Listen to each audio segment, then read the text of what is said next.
Hello and welcome to the Peaceful Empowerment Work Show. We are live on WGSN-DB Going Solo Network. I am your co-host, Judy Forder, and I am here with my partner in peace, Miss. Kris Burke. Hi, everybody. Hi, everybody. Before we get started today, if you enjoy our content and would like to help us get it out to the world, please like, comment, share, and subscribe. Today's topic: exploring your cosmic connection. Exactly. Yeah. Uh-huh. Yeah. So we're going to have fun with that. And before we do, can I just say comment on the bottom? I mean, put some comments in there, first of all, because we'd like to know how it's landing with you, right? So is this landing? Are you enjoying? What are you enjoying most? What do you wish there were more of? Those kinds of things, because we just really like to engage in that conversation with you. And guessing, like we're pretty good at guessing because we spend a lot of time in zone 3 and 4, but it's so much better if you just say. So there's an invitation for that. There's power in speaking the words or typing the words. Yeah, yeah, absolutely. And that brings us really nicely into our cosmic connection. Maybe we can see the map for a moment. The map. We need sound effects like drum I, rolls and things. Yeah. Now we got Judy. We don't need sound effects. Yeah. Yeah. So as you can probably guess, right, zone 4, inspiration, is, if you look at the image there, is where we really become aware of that cosmic connection, that, who we are outside of not just this life experience, but also this, the earth. I mean, it's really where in our minds we can begin to open up and experience ourselves in just a greater frame. I'll give you an example. This morning I went for a chiropractic appointment, and while I was lying on the table, suddenly, ping, I'm out. I'm floating in the cosmos. I'm just out there in the field, and I'm completely aware, right? I know who I am, who I'm being in this lifetime. And I'm also just in complete and total awe of just the incredible brilliance and peace and perfection of everything. It's like floating in the middle of everything. And that feeling of not having a beginning or an end, right? So even though you're a focal point, there's this feeling that, like, my mind might start saying, well, that's ridiculous. That can't happen. That can't be. And it's going to tell me all of its beliefs, right? But in this experience, I was there and I was having the experience, and it was as real as anything that happens to me here, in my body. And one of the things about that cosmic connection is it tends to be where we get inspiration. It tends to be where we, Alice in Wonderland, The Wizard of Oz. I mean, all of our favorite creations were generally created by people who connected to that cosmic connection and started to see the world differently. Yes. I keep hearing, remind them, if you have stayed with us this long, you're ready to hear this information. You have a belief that there is something beyond this physical life. Yeah. And that's what we're diving into today, Mm-hmm. because as the collective consciousness continues to shift and expand, our consciousness shifts and expands as well. Right. So the way I see it, the lines of my physical body actually start to blur, and everything starts to blur together, Right. and it all becomes one. Mm.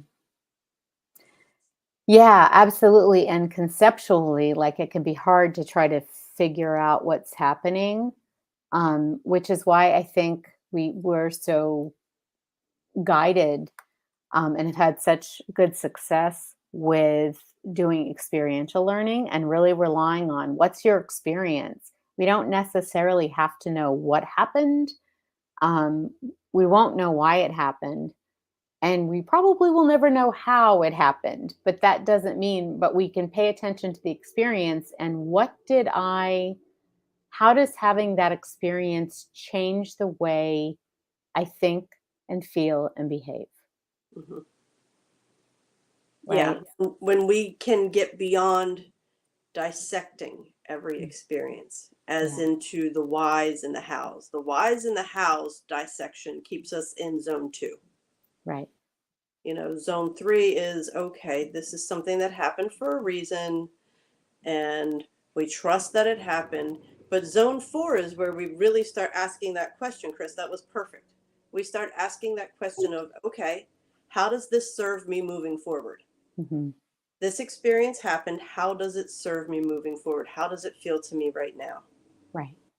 Do I like this feeling? Is this something I want to carry forward? Or is this something, okay, I've had the experience. I'm ready not to have that experience again Right. Right. Right. And you do get to decide. I mean, that's one of the interesting things to a degree. to a degree. We do get to decide. But there is something about, if you read the old yogic books, the books from the old traditions, any of them, they're going to talk about experiences like what I just experienced. This is available. This is an experience that's available to humanity. Mhm. The challenge is that we will experience within kind of the limits of our expectations, within the limits of our belief system. We could have a very, very small belief system that's very limited and says, I am this, I do this, other people do that, that's the end. We could live in that belief system and we'll experience those beliefs, good, bad, indifferent, doesn't matter. We will experience what we believe. That will never change the truth being what it is. The truth is huge, and the truth is the truth for everybody. Yeah. Yeah. Boom. I know, like truth Yeah. I'm bomb. thinking that was a big one. Yep. Yeah. Truth bomb. Yeah. I'm not exactly like, I don't channel. And I will say that when we're doing this show, I very much experience like the words coming through. I don't think about this ahead of time. Judy and I get together and talk about um, what are things we want to include, basic messages that we want to include. But in this week's show, we couldn't really do it. Right? We It was just a lot of things, but yeah, it was, yeah, one of those, you'll know it when you know yeah, it. yeah, yeah. Although one thing that we did zero in on before we sort of got taken away into other things that we were like, yeah, I don't know, um, was this idea of courage and the idea of, you know, a lot of times we feel like, well, I just don't have the courage to do the thing that I really want to do. Or I just don't have the confidence to do the thing that I really want to do. And one of the things that, came up to make really clear is that, of course, we don't when we're in zone 1 or 2, or when we're carrying beliefs that say that we're ultimately powerless, or that we need to put all of our focus and resources into self-protection, right? Because that's going to put us at odds with having our journey. In order to step out there with confidence and curiosity and courage, it looks like courage. People say, gosh, you're so brave. And it's like, well, it doesn't feel so much like courage when you know from your own personal experience that you're being guided by some aspect of yourself that is never wrong, that never steers you wrong. You might bang your head on the brick wall a few times because you have some beliefs that say what you're being guided to do is impossible, or it's not possible for you, or if you do this, other people won't like you anymore. I had a really good trunk of very limiting beliefs that all said I couldn't, right? And the only reason I ever suffered in listening to that inner guidance and having that cosmic connection and valuing that and trusting that was because I had beliefs that conflicted with it. Yes, and we've talked many times throughout the shows that where there is conflict, there cannot be peace. That's right. That's right. And the conflict is never caused, never, 0% of the time is the conflict caused by this cosmic presence in you, right? It's Mm. always caused by the part of you that says, no, I don't believe that. Yeah, yeah. It is my belief that we are all born of divine light and love. And then we gather all these reasons that tell us why we aren't. Mhm. And this life journey that I have experienced, and I know you have experienced, has been all about shedding that, realizing what it is, and then shedding the layers to get back to that state of origin, that original being, that beautiful body of divine light and love that is Mhm. here to serve a purpose of sharing that in whatever way that looks like for you. Yeah. And when we can get into zone 4, there's no fear. And courage to me looks more like you said, curiosity. Mhm. I'm more curious about, okay, I've been told these are my limits, but are they really? And let's see how far we can go. Yeah. Because I believe in my core, I am limitless. So it's Right. about, okay, are you going to trust that? Right. Here we go. Yeah. And more as you get into that cosmic connection, we start to realize what we don't know, how much we don't know, or how little we do know, or even can know. So it's not a criticism or a judgment. It's just that from this perspective of one of 8 billion people, when we're having, when we're looking at life from that perspective in a very limited slice of skills, knowledge, and experience in this life, it's very difficult for us to have a knowledge base or an experience base that you would really say, wow, that's well rounded, right? If Right. you got the 8 billion of us together and we were to share and really be able to integrate one another's experiences and process them, yeah, we would be, incredibly wise from this lifetime. But as a single person, we really need to call on that infinite intelligence or that cosmic connection in order to know what's right for us, to know what the next step on the path is. Yeah. And it's available to everyone, Mhm. every single person out there. It's available to everyone. And it's interesting because they're directing me toward um, survival techniques. They're directing me toward basically, no, they keep their addiction. Yeah. The world that we grew up in and that we live in, it, like we've talked about before, is the battlefield. And people start taking on survival techniques to alter that reality for a Right. little bit of time just to Right. get a break. Right. And when you're living in zone 3 and zone 4, it's like it's a all natural drug.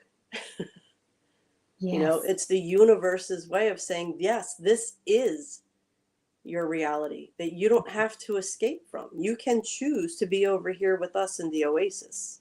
Right. There's just some beliefs that you're going to have to shed prior to. Yeah. You have to be willing to let go of any beliefs that say that that's not your birthright. Yeah.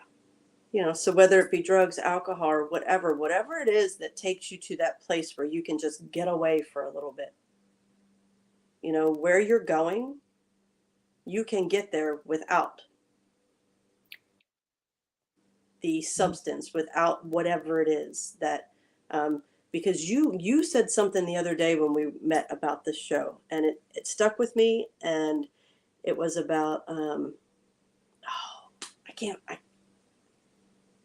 a I'm temporary escape from reality or something. Oh, Yeah. what was it? Yeah, I the heavy energy is coming up for me, that we were talking about, that heavy energy that keeps you from being able to experience your joy, and therefore you try to, you know, find something that will let get that heavy energy to like lose its grip on you.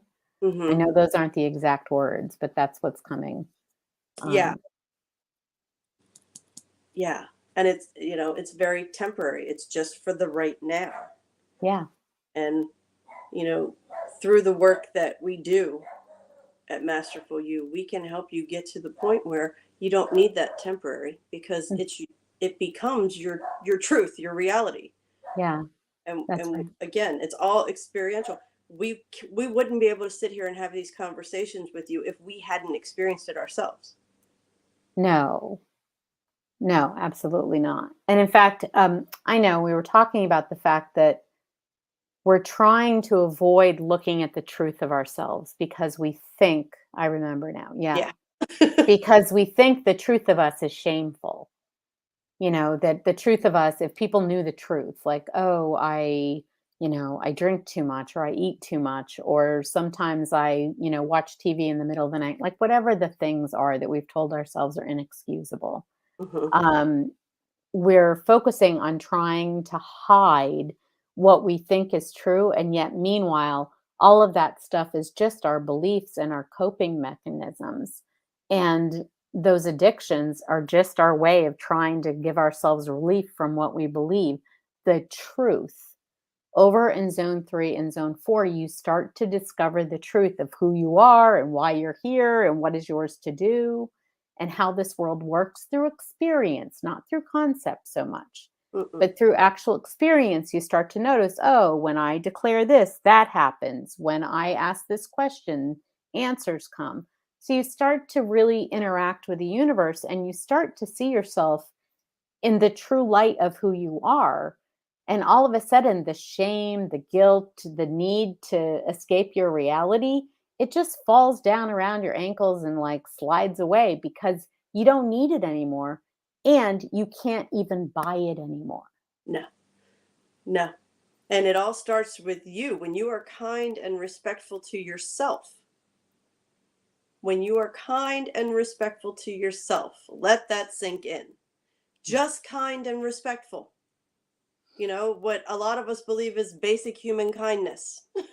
You give it to others, but you don't give it to yourself. When you start giving it to yourself, you will be amazed at how your world shifts.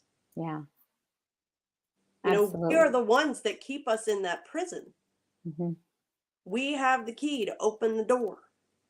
And We when we do. start being kind and respectful to ourselves, we step closer and closer and closer to putting that key in the keyhole and unlocking the door. Absolutely.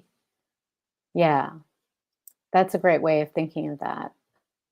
Um, and in fact, interestingly enough, it's almost like, there's a part of you that already knows how to do that. So a lot of what we're dealing with is that our beliefs are in our subconscious mind and we don't have access to that. Right? So in our mind, Freud said we've got access to 10% of our mind, which is conscious, and 90% of it exists below our awareness. And so it's really that 90% that we don't have access to that keeps us from knowing that we know how to unlock the door to the truth of who we are. Yes. Yeah. Another truth bomb. Yeah, yeah. So the things start when you start unfolding as each step comes about and you start to unfold, it happens so naturally, so organically. It's not like you go and take a class on like how do I do this? It happens because when you get ready for the next step presents itself and you'll either move through the next step or the things that are keeping you from being able to will start playing out in your life in a way that you need to see them and address them. Yeah. Yeah. Like you'll keep hitting your head against the wall. Yeah. And each time it gets a little harder and a little harder, and it hurts a little more and it hurts a little more, Mhm. because they're trying to wake you up.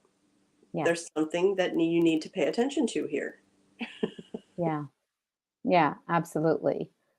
It's for your service. And sometimes there can be patterns. I recently went through discovering a pattern that was so big. I mean, it was underlying like all of my relationships. Mhm. Just this basic um, kind of perception that people were struggling, and because I always kind of had a slightly broader ability to see than most of the people that I knew growing up, that I would help, so I was there to kind of help them. And so I was trying to help them to feel better, even in times when they weren't being kind and respectful to me. Hmm. Right? It was kind of like, well, I can take it because I'm strong enough, because I've got these broad shoulders and I can take it. I can see they're struggling.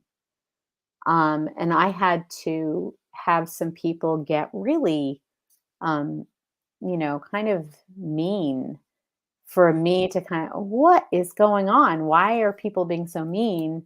People that I've known for a long time, why are they being so mean to me when they know perfectly well that they're not mad at me. They're just being mean. What's going on? And I finally saw that there was this pattern where they would actually be mean to me, and then I would go to make sure they were okay. Hmm. Right? It was like, whoa, how long has this been going on? And it took me right back to childhood. And it was like, yeah, this has been going on a long, long time. And it's been underlying my relationships. And I couldn't actually move into the next chapter or the next step, the next level with Masterful U and Peaceful Empowerment Works and all of that without seeing what I had been doing and then declaring, I'm not doing that anymore. Hmm. I'm letting that go. Right? I will always be open, unconditionally loving.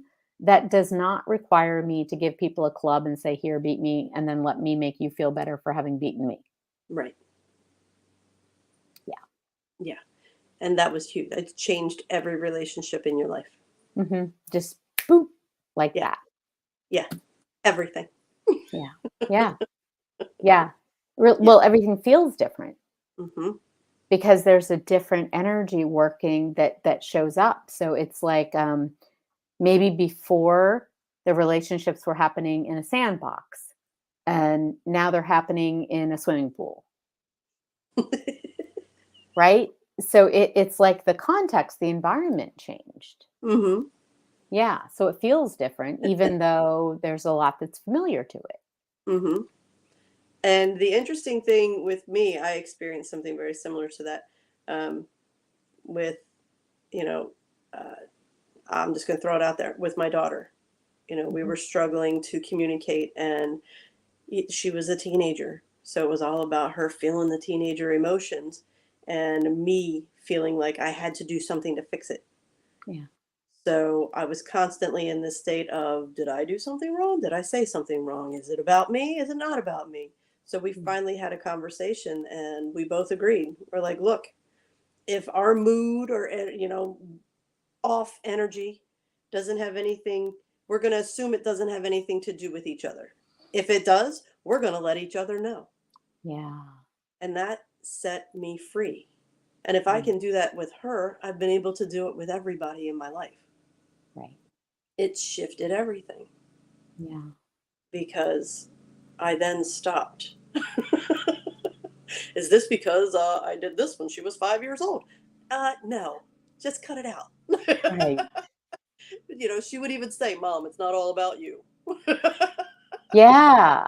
Absolutely. And our society kind of likes to play the um we've learned that if I say something and you have an emotional reaction to it, I just made you feel that way. And then I should feel bad about having made you feel bad, Hmm.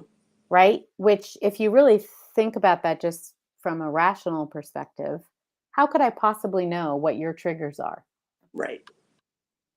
right? So if we're walking around in a sea of people and we have to be careful about whatever we say. Some people grew up rich, some people grew up poor, right? So how do you know who's who? And so you might say something to somebody who you think is, grew up poor like you did, Hmm. right? And you'll say, well, you know what they say about rich people, and this person may have grown up rich. I mean, you just can't navigate the world trying to be responsible for everybody else's reactions. No, that's why it's important that everybody own their own experience. When you Exactly. own how you show up in the world, then you don't give anybody the power to make you feel any way. Mm-mm. No.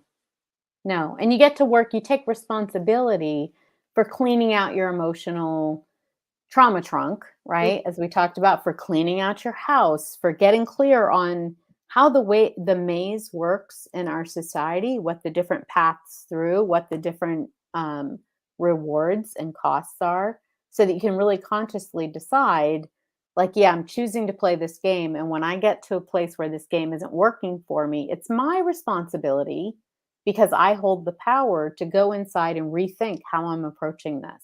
And is mhm. it still working for me? Yeah. I mean that's zone they're like that's total zone 3 behavior. When you're taking responsibility and you're finding out how things feel to you, that's using your intuition. Yeah. And nobody knows your truth but you. So zone 3 and zone 4 is all about truth.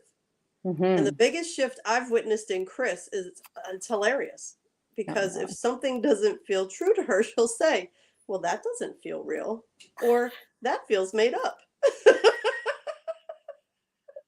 And there's no emotion behind it. There's no accusation. There's no juice. It's just, huh, that feels made up, or that doesn't feel real. Yeah. Yeah. And it's actually been really interesting because it is about, like, the way it feels, not that people are lying. So it's like in zone 1 or zone 2, it seems like truth is the opposite of lying, Mhm, right? And when I got into zone 3, I spent a lot of time really working that. Like, what is true? How can you know what's true? What's the difference? Is the truth different based on your perception and your beliefs? Or is there one truth that applies to everybody and we've all got different stories about it? mm, Right. So I really spent time like kind of trying to figure that one out. And in the zone 4 experience, and it's a spiral, so it's like you go around and around and around and you get glimpses of different pieces, but I've been spending more time in zone 4 um just recently, and realizing, like, it's like you zoom out and you say, oh no, the truth is always the truth. And when people are saying things that aren't the truth, they're actually not lying, they're just saying, this is where I am right now. This is how close I am to being able to perceive the truth, mhm, right? This is how many layers away I am. Because we have this thing, in school, we were taught you had to know the answer. mhm. So they'd ask you a question, and there was a race to raise your hand, or you sat, no, I'm too cool to raise my hand. I mean, there were a whole bunch of Or you personality are things. going, "Please don't call on me. Please don't call on me. Please don't call on me." Right, exactly, exactly. And there was incredible pressure to know the answers. Mhm, And so, you'll notice, like, you'll ask a question like, I wonder why that's happening. And people will say, some pretty outlandish things about why things are happening.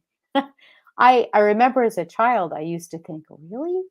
Wow, I never would have thought of that. And even now that you've told me that, I'm not sure it makes sense to me. So maybe there's something wrong with me that I can't understand the way the world works.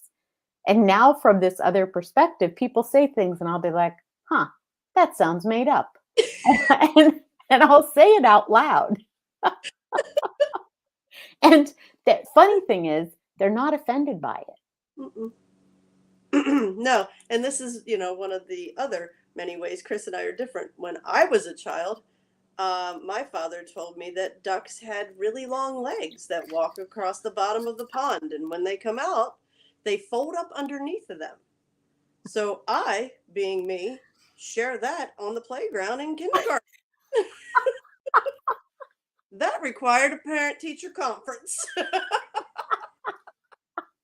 because I was telling the other kids false information Oh, to be true. Yes. So I learned very, very young, don't trust dad.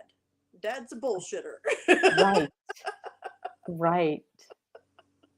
Yeah. Yeah, So I may have believed other people, but I always questioned my dad. yeah. That's funny. And that's an experience. I mean, my dad used to tease us a lot.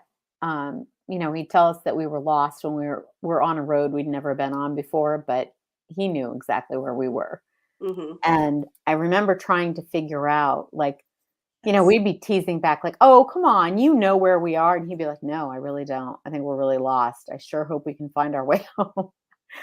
Uh, and he was just playing, but, Hmm. it's part of that cultural, um, conditioning where we start accepting, like, I really don't know what's true and what's false, and maybe I don't have a way of knowing, so I just have to figure out how to go along with whatever's happening. Yeah. Um, my mother was convinced I was going to be a boy, so she had a boy's name picked out. On the way to the hospital, my father said, maybe we should have a girl's name picked out. And my mother said, pick out whatever you want. I know it's a boy. And he said, at that point, we're sitting in a red light, and Judith Ann's garbage disposal garbage truck pulled up. So my entire life, I was told, he would, you're named after a garbage truck. My brother's named after him. My sister's named after my mother's best friend. My little sister's named after my great grandmother. No, I'm named after Garbage a truck. garbage truck. Yes. And my mother would say, no, he's just kidding, Judy. I'd be like, okay. And then we got to college and he started doing this stint in front of my new friends. And I was like, Mom. And she goes, I'm sorry, Judy. Now, at that point, I was like, is Mom kidding? Is she joking now? Or am I really named after a garbage truck? I really don't know. So, That's hysterical. That's yes, hysterical. so discerning the truth is interesting. It is. Yes, and Shannon's saying something here about, yes, we have the key, it's self-respect. Yes, it is. Like hearing for years, you should be ashamed of yourself for dot, dot, dot. Yeah, yeah, absolutely. Absolutely. It's a great one, Shannon. And self-respect is an interesting thing. For me, I think I would have said that I had self-respect. I mean, I would have been ashamed, and right here's the irony. I would have been ashamed to admit that I might not, Right. or that I wasn't even really sure what it felt like. Hmm. This is one of the things I think experiential learning through whatever medium, through life works really well. Um, we choose is because what does self-respect feel like as a concept? I would have said, sure, I have self-respect. But at that time when I would have said that, most of my body was clogged up with past trauma that I wasn't releasing. Yeah. So I was living up here in my head, and I did not have a feeling of self appreciation, self love. I didn't feel safe having whatever experiences were happening. I felt like I had to stay locked in there. I had to protect myself because people couldn't be trusted. Lots of layers. Hmm. But the point is that self respect. If we say yes, I have self respect.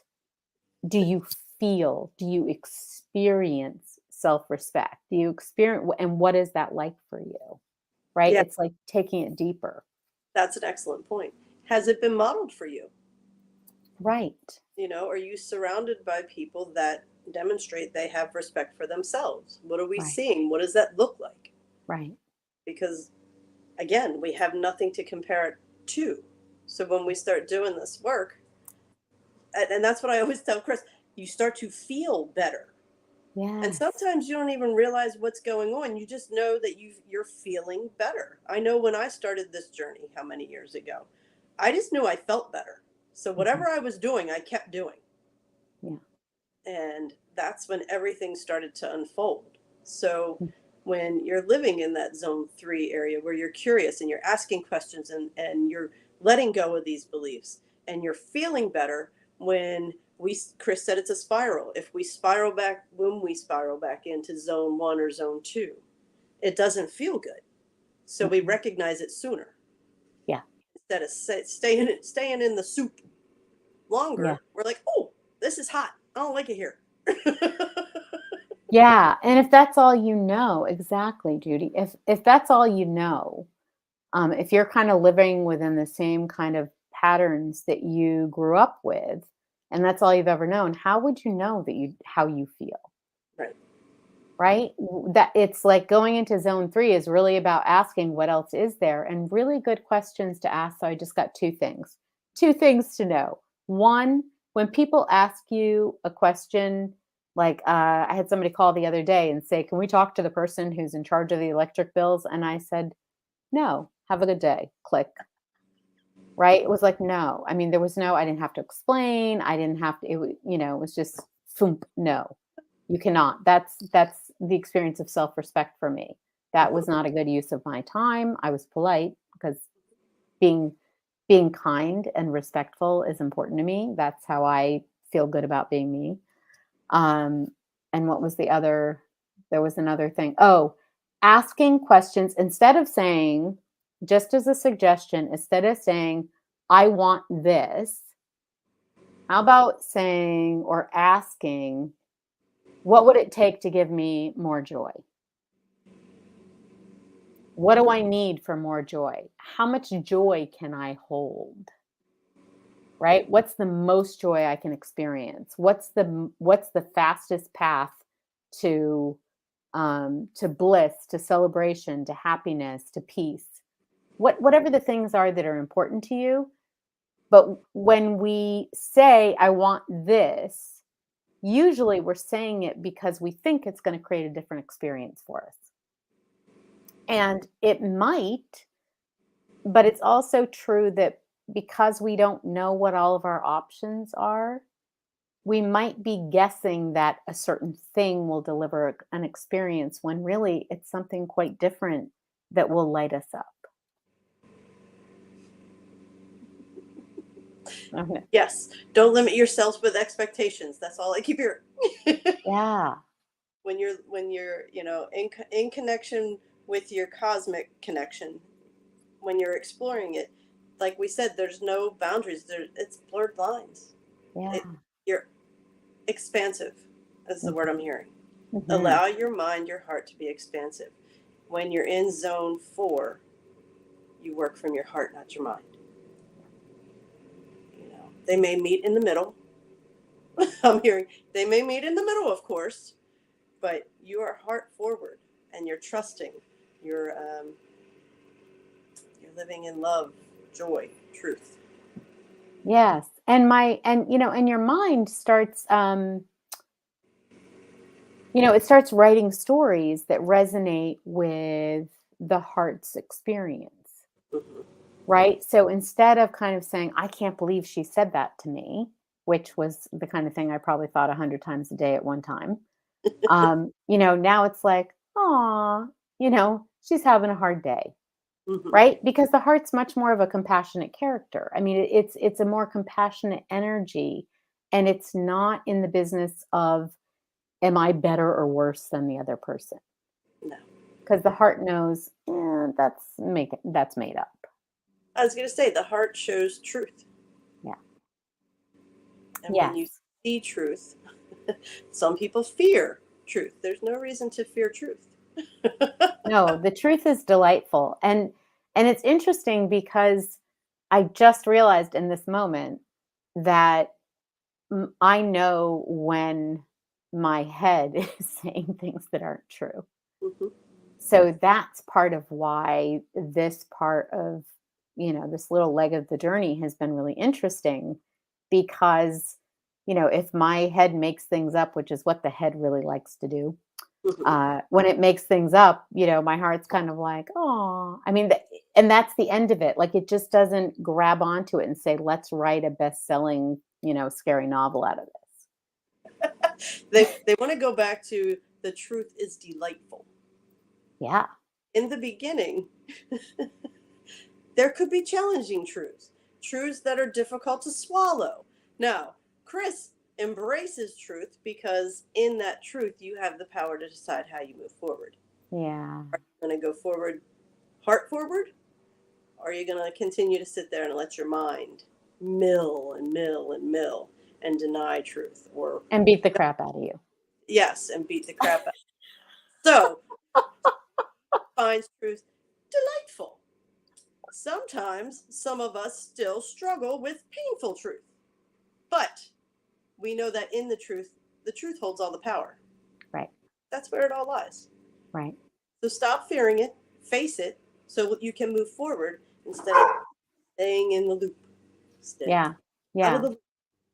Yeah. Absolutely. And there's sort of an opening to the truth. The truth. Sorry, we're getting fun mail. The Mhm. brown truck brings fun mail, and my dog is alerting us to that. So she's doing her cosmic job. Yes, she is. Yeah. Yeah. So the truth, actually, the truth in itself doesn't hurt. Mm-mm. It never causes struggle or pain.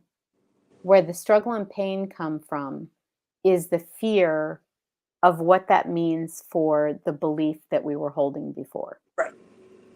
right? Yeah. Because the belief that we were holding and the truth, if they're in disagreement, which is what the battleground is, Hmm. they can't both stand in the same place and have us be integrated and aligned, Right. right? That we're going to be in conflict. So, and the truth isn't going anywhere. It is. It simply is. It Hmm. is what is. And so when we recognize, wow, I have this belief that I have about myself, that I have about the world, about what's possible, about what people do to me or what I do to them, all of these things, they're all interconnected. And so when they come up against the truth and we say, "Oh, wow," and then we look at our belief system, that's where the pain is. Hmm. Yes. It's it's the pain of, "Oh my god, what do we fear? Oh my god, I was wrong." And the interesting thing is that when we get just over the bridge, like at least halfway over the bridge into zone 3 and zone 4, so we're spending most of our time there or over half of our time there, that's when we start to actually say, "Oh, thank god I was wrong." Right? So it's the same. Yeah. Our beliefs are like the boogeyman. Yes. But we step over and realize, the boogeyman ain't so scary. Right. Right. Very convincing. Hmm. And thank God I was wrong. I mean, that's Yeah, that's where you get. And I recognize and I so appreciate that Judy keeps saying, not everybody's feeling that way right now, Kris. It's like exactly. I I do know that. I so know that. And she knows, because she's been with me for, nearly every step of that journey. She's seen me crying and, yelling and all of the things when I was standing there with my little bag of beliefs and looking at the truth and going, crap. So I've been on this journey. I am not like, oh yeah, what's wrong with you that you're over there suffering? That is not my experience. Not at all. And I really benefited from inspiring when people said things that were true from a grounded place when they talked about their experience when I was on the journey. It really, really helped me to hear them talk about this place where I would feel more comfortable in my skin, where I would feel delighted by the truth, where the same old pains and torments that I'd been dealing with for as long as I could remember, where they would just cease to have any control over me because I just wouldn't see them as real. Mhm. Right? I would hear people talk about that and I would just get like all starry-eyed, like, "Oh, tell me more." And sometimes I'd get angry depending on where I was. Mhm. Because if I was in a really bad place and they were talking about, feeling really good, I could feel resentful. But whether we feel resentful or we feel inspired, that's a choice. And that's actually the very choice we're talking about making here. Do we go zone 1, zone 2, look at it through what we've been told or what we've learned, and then feel resentful about people who are having a better experience and say, I don't want a better experience. I'm angry at people who have a better experience. Or do we want to say, please tell me more because I actually would like a better experience too. Yes, and that's a perfect place to wrap it up because we've run over today. Yes. So we'd like to thank you all for joining us on the Peaceful Empowerment Work Show. Um, you can find us at www.masterfulu.com, www.masterfulu.com. We have 3 levels of engagement. Of course, first, you can watch the show. We love seeing you every Thursday.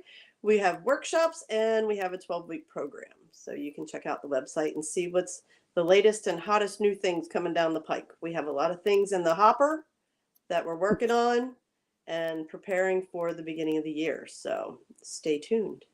Yeah. And we look forward to seeing you. Please continue to comment. If you're watching the recording of the show, let us know how you're feeling. Like, share, comment, and subscribe. I am Judy Forder, and I'm here with Kris Burke. We are the Peaceful Empowerment Work Show. We'll see you next week. Thank you. Thanks,